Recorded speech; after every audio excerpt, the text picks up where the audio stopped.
Sir ఇక మీదట డ్రీమ్లో కొంచెం జాగ్రత్తగా ఉండాలి. Okay sir. ఎక్కడికి వెళ్తున్నాను డార్క్? చెప్తాను. ఎవరే లేదే? Aunt Alicia. చిన్నప్పుడు నేను ఇక్కడికి వచ్చి ఆడుకుంటూ ఉండేదాన్ని. అప్పుడు ఆవిడ బ్రిటిష్ వాళ్ళకి సంబంధించిన చాలా స్టోరీస్ చెప్పేవారు, ఫొటోస్ కూడా చూపించేవారు. Just busy with work aunty. Hope you be okay. చెప్పమ్మా. మీకు ఎవరైనా కమాండర్ రాబర్ట్ లాంగ్డన్ ఆయన పెళ్లి చేసుకోవాలనుకున్న మ్యాగ్లిన్ యాలిస్ గురించి తెలుసా? వాళ్ళిద్దరినీ ఆ ప్యాలెస్లోనే పనిచేసిన ఒక సోల్జర్ చంపేశాడని విన్నాను. హైదరాబాద్ పరిస్థితులు 1930s కొంచెం విచిత్రంగా ఉండేవి.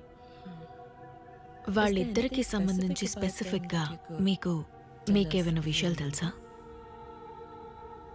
మ్యాగ్డలిన్ చాలా అందంగా ఉండేదని, కమాండర్ రాబర్ట్ 6.3 ఫీట్ హైట్ ఉండేవాడని, అతనికి మ్యూజిక్ అంటే చాలా ఇష్టమని నేను విన్నాను. 6.3 height. ఇప్పుడు వాళ్ళ గురించి ఎందుకంత ఆసక్తిగా అడుగుతున్నారు?